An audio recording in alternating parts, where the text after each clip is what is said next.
Good morning friends, myself Premlata from Premlata's garden. और आज फिर से हम बात करेंगे एक फ्लावरिंग प्लांट के बारे में। अभी सितंबर का मंथ चल रहा है।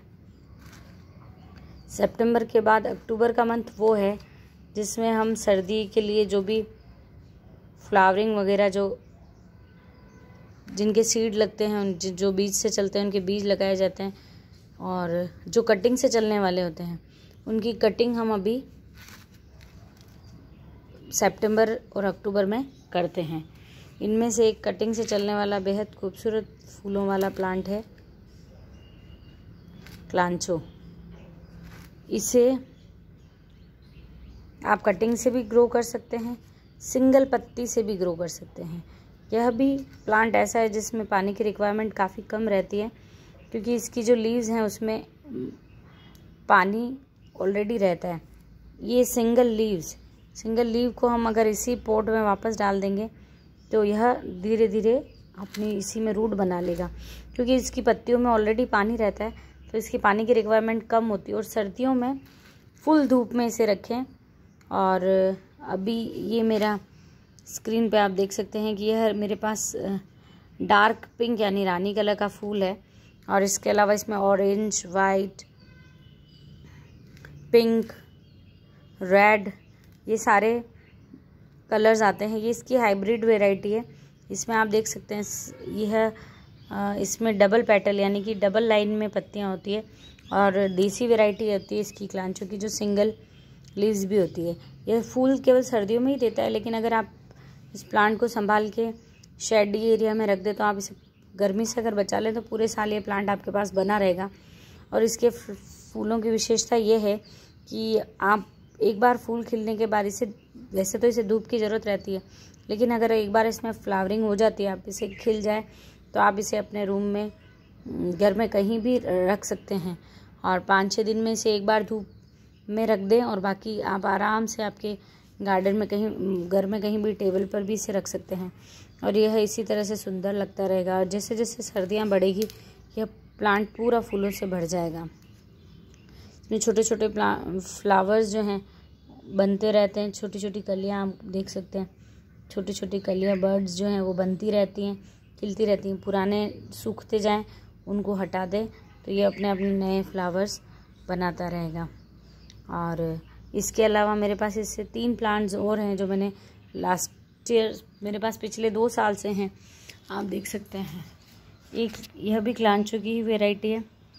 यह शायद कलर ऑरेंज है इसका। एक मेरे पास पिंक भी है, इसका बेबी पिंक कलर भी होता है।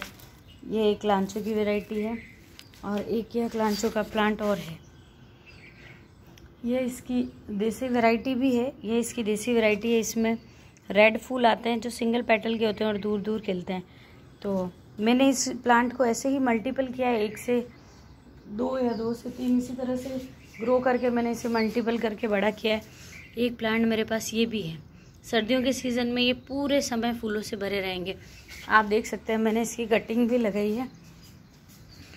ये इस तरह से मैंने लीव्स को, इन पत्तियों को ग्रो करने के लिए छोड़ दिया है, और 15-20 दिन में मैं आपको दिखाऊंगी। अभी तो 2-3 दिन ही हुए हैं, लेकिन 15-20 दिन में इनमें रूटिंग स्टार्ट हो जाएगी, और फिर मैं इसे किसी पॉट में लगा दूंगी। इस तरह से आप भी बहुत इजीली बहुत से प्लांट ऐसे होते हैं कि सिंगल लीव से भी चल जाते हैं। आप किसी पड़ोसी के आसपास कहीं से देखें, कटिंग ले आए, इसके लिए किसी बड़े पॉट की ज़रूरत नहीं है। इतना एक छोटे से पॉट में आप इसे आराम से सालों तक चला सकते हैं। एक नर्सरी से आता है 4-5 इंच का छोटा सा, इस तरह से इतना बड़ा अगर पॉट है तो आपको उसको 2-3 साल देखने की भी ज़रूरत नहीं है, और उसी से आप मल्टीपल करके कितने ही प्लांट बना सकते हैं।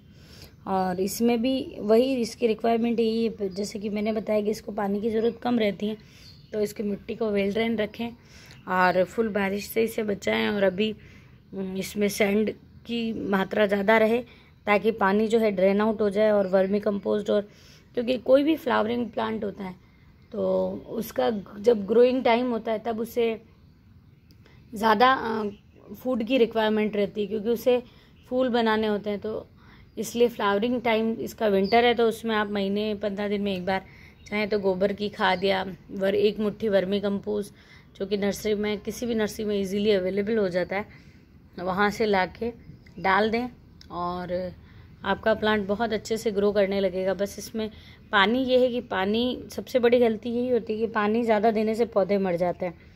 पौधों को पानी, आपको पौधे खुद इंडिकेट कर देते हैं कि हाँ मुझे अब वाटरिंग की ज़रूरत है। पहली बात तो ये कि जब तक आप फिंगर से चेक कर लें कि जब तक आप 1 इंच इतनी फिंगर यहाँ तक आपने डाला और पानी अगर ये इस तरह से आप देखेंगे तो अगर इस पर मिट्टी चिपक रही है यानी कि यह गीली है तो इसे पानी की ज़रूरत नहीं है। पौधे को पानी जैसा कि हम डालते हैं कीचड़ बना देते हैं, उसकी ज़रूरत नहीं होती। पौधे को सिर्फ नमी चाहिए होती है। और गमलों में पानी हमें लगता है कि ऊपर से सूख गया है, लेकिन अंदर की तरह अगर आप उसको कभी रूट निकाल के देखें तो आप देखेंगे कि अंदर पानी भरा है। तो प्रॉपर वाटरिंग से हमारे प्लांट्स मर जाते हैं और हमें लगता है कि हम गार्डनिंग नहीं कर सकते, हमारे प्लांट्स ख़राब हो रहे हैं। इसके पीछे रीज़न है कि आपको जब भी लगे कि मेरे पौधे की पत्तियाँ पीली हो रही है, पौधे अच्छे से नहीं चल रहे हैं, तो उसमें खाद डाल दें। और एक तो उसमें खाद ऐड कर दें और दूसरा उसमें पानी कम कर दें, तो आपका प्लांट जो है बहुत अच्छे से ग्रो करने लगेगा। तो जैसे कि मैंने बताया, मेरे पास क्लांचो के 4-5 पौधे तो हैं और आने वाली सर्दियों के लिए मैं और शुरुआत कर दी है। तो इसी तरह से आप भी चाहें तो कहीं से भी इसकी एक सिंगल स्टेम, चाहें तो एक छोटी सी डंडी भी ले लें और इस तरह से साइडों से ये प्लांट बनते रहते हैं। तो अगर यहाँ से आप अभी ले जाके इसको ग्रो करेंगे तो भी ये आराम से आपको सर्दी में फ्लावरिंग देना शुरू कर देगा। या फिर एक बार आप नर्सरी से इसे परचेज़ करके ले आएँ, 50-60 रुपये में प्लांट अवेलेबल हो जाएगा। और उसके बाद आप इसे 1 से 2 मल्टीपल करते रहे और दूसरों से कटिंग ले लें और दूसरों से आपके प्लांट्स की कटिंग शेयर करें और ज़्यादा से ज़्यादा प्लांट्स तैयार कर सकते हैं। तो आज के लिए इतना ही, मिलते हैं नेक्स्ट वीडियो में। Thank you.